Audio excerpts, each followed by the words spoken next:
thousands of miles apart, thousands of years apart. No contact, no shared language, no way to communicate across oceans or centuries, and yet they drew the same thing. The ancient Egyptians drew them. So did the Sumerians, the Maya, the Dogon tribe of West Africa, the Aboriginal Australians, the ancient Chinese. Cultures that never met, never traded, never knew the other existed. And on the walls of their temples, their caves, their tombs, and their most sacred spaces, they left behind images so strikingly similar that researchers have spent decades trying to explain them away. They have not succeeded. What did every ancient civilization draw on their walls? The answer is one of the most genuinely unsettling questions in the whole of human history, and today you are going to see it clearly for the first time. Start with the most obvious. Across virtually every ancient culture on Earth, you find depictions of beings that do not look human. Tall, elongated, sometimes luminous, sometimes described as coming from the sky, sometimes described as the ones who taught humanity everything it knows. Not gods in the way you might imagine gods, not bearded figures on clouds, but specific, physical, described in detail beings who arrived, interacted with humans, shared knowledge, and then left. Or perhaps never fully left. In ancient Sumer, one of the earliest civilizations in human history, the texts speak of the Anunnaki, beings who came from the heavens, who taught humans agriculture, writing, mathematics, and law. Scholars like Zecharia Sitchin spent decades arguing that the Sumerian cuneiform tablets, when read literally rather than metaphorically, describe not mythology, but contact, physical contact.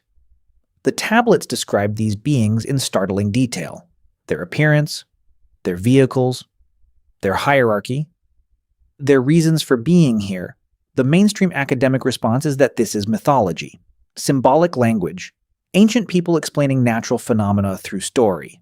But here is what that explanation struggles with: the specificity.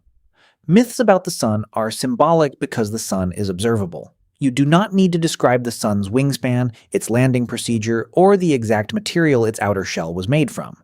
You just say it brings light and warmth. Ancient mythology tends toward the abstract and the grand. What you find in Sumerian tablets and in Egyptian hieroglyphics and in the oral traditions of the Dogon people is something different. It is granular. It is technical. It reads less like poetry and more like a report. The Dogon people of Mali are perhaps the most extraordinary example of this. Isolated for centuries in West Africa, the Dogon maintained a detailed astronomical knowledge that they should not have possessed. French anthropologists Marcel Griol and Germaine Dieterlen spent years studying the Dogon in the 1930s and 1940s.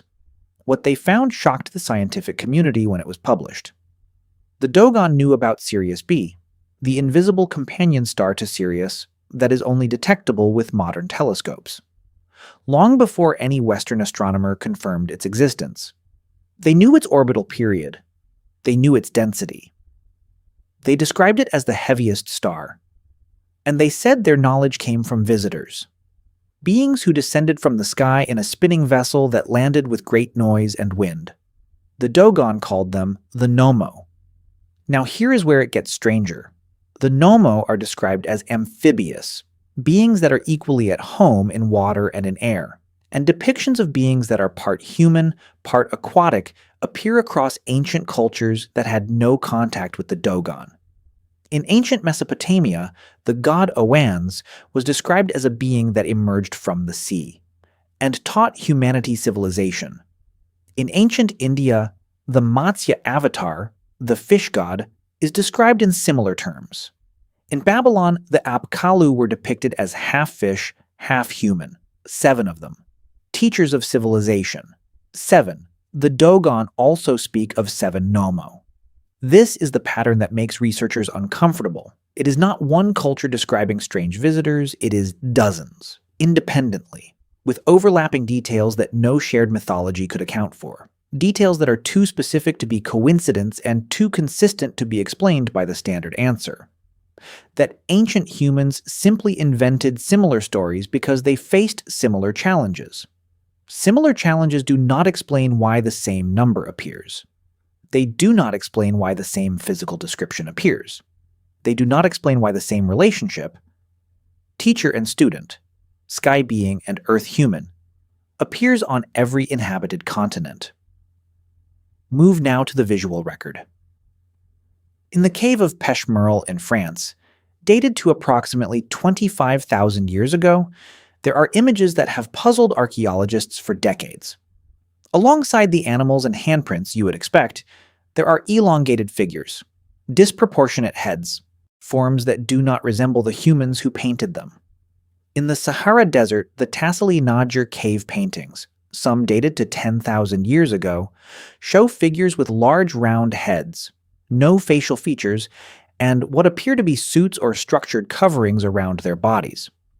The Algerian government has called these paintings among the most important prehistoric art sites in the world. Researchers call the figures the Roundheads. Nobody has a satisfying explanation for what they represent. In Australia, Aboriginal rock art dating back thousands of years depicts what the Aboriginal people themselves call the Wandjina, spirit beings associated with the sky and the rain. The Wandjina have enormous eyes, no mouths, and halos of light around their heads.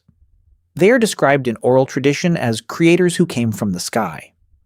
When you place a Wandjina painting beside a Tassili Nadjer roundhead figure, beside a Sumerian depiction of the Anunnaki, the visual similarity is not subtle. It is the same basic form. Large head, large eyes, no mouth or minimal facial features, associated with the sky, associated with knowledge, associated with arrival and departure. In 2020, archaeologist David Whitley published research examining what he calls the neuropsychological model of rock art, the idea that many ancient images were produced in altered states of consciousness and represent hallucinations or visions. This is a serious and credible theory. It explains some of the abstract imagery, but it does not explain the consistency across cultures that had no neurological reason to produce the same specific vision. Altered states produce culturally specific imagery. The Dogon under altered states would not be expected to produce the same figure as an Aboriginal Australian under altered states unless both were drawing something they had actually seen, or something they had been told to draw. Here is the part that the scientific community finds most difficult to dismiss. In 2017, the Pentagon confirmed the existence of the Advanced Aerospace Threat Identification Program, a classified program that had been secretly studying unidentified aerial phenomena for years. In 2021, the United States government released its UAP report acknowledging that the phenomena are real, are not explainable by current technology, and in some cases demonstrate capabilities that are beyond anything any nation on Earth currently possesses. The objects accelerate without propulsion. They move without generating heat. They appear and disappear. They are tracked on multiple independent radar systems simultaneously. This is not ancient mythology. This is 2021 government documentation. And the ancient world described the same thing. Objects that moved without sound.